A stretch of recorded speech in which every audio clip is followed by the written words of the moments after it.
Okay, so if this feels like a bad joke, it's because it is. But let's just watch for yourself a little bit. Looks like you saved me, Red. No, you saved us. If you hadn't broken into that DHS mainframe. True. I am hell of a hacker. I'm no hero. You are a hero. In lots of ways. What do you mean? You're not afraid to live your life. To be who you really are. Me, I'm afraid to show the world who I am. Yeah? So who are you, Meg? I'm a lot like you. I'm gay. We have to keep moving.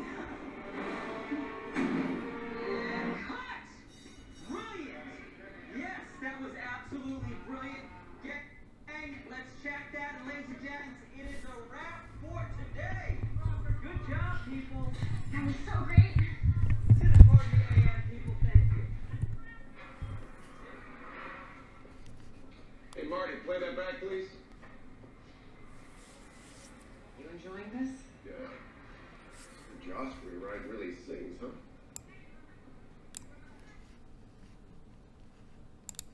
When are you gonna stop torturing me? I don't know what you're talking about.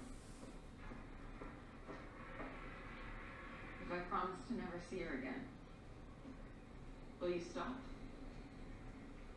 But May, you're in love. It's beautiful. Elena's good for you. I'm not gonna let you throw that away. Not now. Not ever. I mean, that would be cruel. Can I work, sir, please? Oh, look at this.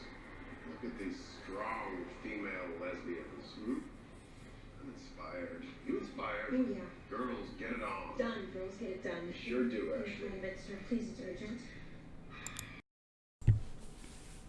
Okay, so I don't really need to explain how messed up that scene was with Maeve and Homelander and that whole I'm a lesbian and let's exploit it for profit. But in many ways this is exactly why The Boys is such a great show, and it's hard to explain, but it's very meta, well, descriptive of real life. We know obviously that the Seven are the Justice League, and we know that the marketing regarding these superheroes is very much Disney Marvel in terms of the excess of it. They're everywhere. They merchandise themselves. They are in every store. They align themselves with every single business and organization, no matter how shady they are. But then again, these superheroes are not really heroic. They, for the most part, are A-wipes. Well, some of them are more redeemable than others. The two, for me, that are not redeemable are Homelander and Stormfront, but even Homelander has his sympathetic moments. But this scene was, and there's so many of these scenes that I want to analyze as separate scenes because they say different things, but this scene is kind of the way. Recently, I posted a video about John Boyega and his criticism of Disney and the way he felt Disney used him and Kelly Marie Tran, who portrayed Rose Tico in the Star Wars movies, and the way he felt that he and Tran were basically exploited. They were tokens, they were marginalized, they were put in the movie to say, hey, we have diversity, but they were kept on the margins so as not to offend anyone. We saw this in the poster marketing where John Boyega's image was downgraded to a little tiny little thing just so they defended it by saying, well, China doesn't like black people, so we're gonna must make the black people small. And Disney has been accused of catering to China in some of the worst ways. The latest example with Mulan and the Uyghur people, where it was revealed Disney actually shot part of the movie in a region of China where the Uyghurs are in education camps, which is codename for basically labor camps. And this is not new, but the exploitation here, Homelander has a tendency to take Homelander is the psycho deranged superhero guy there. Girls get it on. No, girls get it done. Which is a pseudo feminist, I guess, marketing ploy by Voight, which is the company that kind of is responsible for the marketing and promotion of the superheroes. But Homelander in last episode learned that, or was it the episode before that, he learned that Maeve is in fact a lesbian and that she has someone she cares about. So this is a direct follow-up from that scene where Homelander is grilled on television about the lack of diversity in the Seven. And remarkably, he mentioned A-Train, who is black, moments after he fired or downgraded A-Train because of his heart palpitation issues stemming from his drug use. But he downgraded A-Train, and then the next breath he's on television using A-Train as an example of diversity. This guy is a piece of work, but very realistic in the way that diversity issues are treated. So he also outed Maeve, Queen Maeve, on that same interview. During that same interview, he outed her as a lesbian, which is based solely on a conversation he overheard between her and, I think her name was Elena, her girlfriend that she was trying to keep a secret, because she knows how deranged and sick Homelander is, that he was going to exploit this. And he does exploit this horribly. And we see this in the scene where they're basically, the Seven is basically making a movie out of it. Right? A differently abled member of the Seven. We're gonna pull through the roof with millennials. Inclusion's a big priority to them right now. Amazing. And then I think we find an ethnic or female, or fingers crossed, an ethnic female to replace the Deep, and we're golden.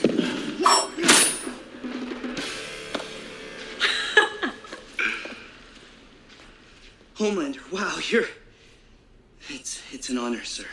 Wait. Hold on. You can tell it's me? Wow.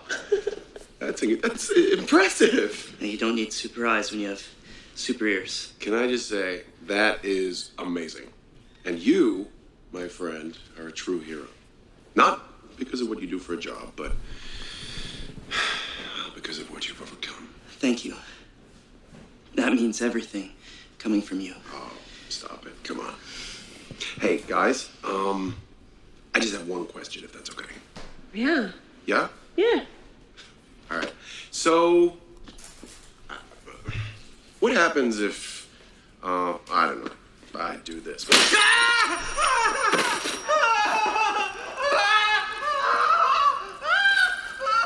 And now you're just another useless fucking blind guy. Wow. So Homelander is a racist, anti-disabled person. Nothing shocking there if you've been watching. Well, it's still shocking when he responds the way he does. But again, I think for me, I was just more offended by Ashley. That's the assistant.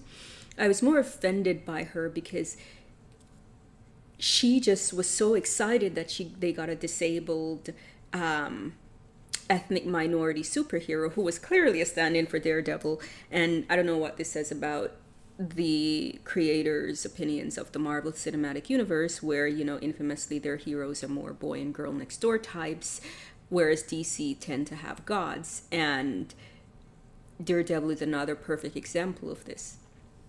Marvel was there before DC when it comes to representation of average boy and girl next door types and disabled superhero types. But yes, we see that. We see that where Ashley was so excited to get this ethnic minority who was also disabled, but she was clearly doing it because, as a PR stunt, as she put it, the kids will love it. The young people are really into that these days. Diversity is a trend. Ethnic minorities are pawns to be used.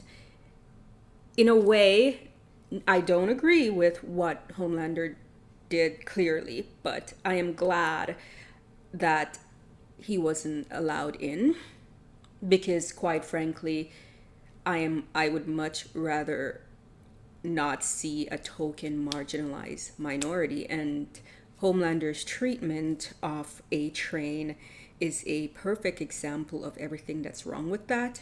And personally, I would love to see how A-Train responds, because A-Train also, for all his flaws, is one of the more sympathetic characters. We know why he is sort of why he resorted to the extreme methods that he had with his compound V addiction, to the point where he gave himself a heart attack, because we saw what happened when he had that broken leg and he walked into that store. He was just a regular black dude who was being racially profiled by the security guard. We know he came from poverty and had a tough upbringing. So for him, the desire to be in the seven, to stay in the seven, and to be relevant is tied to his self-worth of knowing that without it, he's nobody. And he's just a regular black dude subjected to the cruelty and dehumanizing treatment of black people in society. So that's why he's doing what he's doing. And now we know that he's no longer technically in the seven, and they've come up with some BS excuse to give him, which we see that he's not happy about later in the follow-up episode. So it's going to be interesting to see how he responds and whether Homelander will be exposed for his racist, ableist BS. But I don't know. I don't know. This show plays with a lot of themes, and it's funny because I've seen the Freedom Justice Warriors, the anti-social justice warrior, being so excited that this show is anti-social justice warrior. It's not. It's obvious, as I've said, Homelander is a stand-in for the American right wing and the pseudo-patriotic American morals and values, which on the surface, it's like heroic and patriotic, but behind the scenes, it's basically shady at best and deranged and psychotic at worst. We've seen, Homelander literally wears the American flag as his cape. And then there's another episode where Mother's Milk and Yui, they go to visit that woman, that black woman who knows the true identity about the identity of Stormfront, aka Liberty. Spoiler. And that ended up, there's a mural that they pass where Homelander's American flag cape is replaced by a Confederate flag cape. So that should tell you everything we need to know about Homelander and what he represents, that kind of false right-wing pseudo-Christian American value. And if that's what Homelander represents, then Stormfront clearly represents something else, the alt-right. That's for another video. But anyway, I just wanted to address the diversity problem, the way that non-white people are used as basically pawns for marketing stuff. Disney, we're looking at you. We're looking at you. And John Boyega called you out, and rightly so, but this is the point. And of course, I recently uploaded a video about the Academy Awards, how they've put out some new diversity outlines. Basically, if you want to be considered, you have to meet some diversity criteria. And some people are happy with it. I'm skeptical, because I just think this will be another means by which those with power will use non-white people as pawns, essentially. Not because they legitimately want us there, but because they need to fill a quota. So we're there. And this is problematic. And we see this with the boys. For some reason, I really want to call this show Homelander. Maybe because he's the most prominent character, but yeah. But I have some thoughts on this show, and I'm gonna do them separately, so I'm not bombarding you with like too many rants about different topics. But anyway, let me know what you think. I'm just saying this is an accurate depiction of the way I always see Hollywood treat diversity. I call it diversity Hollywood style, or now diversity Disney style, where non-white people and disabled people are just there to fill quotas and not because they're legitimately wanted or valued. And the exploitation of diversity. Who's being mocked here? Is it the social justice warriors, or is it the right-wing conservatives who are, look at you being mocked for your fake diversity? I don't know who's being mocked here, because when you look at it, neither side looks good. The PR person, Ashley, who is just for her, she's just so excited because this is going to make them look good in the media. And then Homelander, who's like, I hate disabled people and I don't want more minorities here. So neither looks good. Neither looks good. But let me know what you think. And also on the John Boyega thing, because John Boyega is in fact accurate in his calling out of Disney and its tokenization of non-white people, using non-white people as pawns. Anyway, that's my thought on the issue.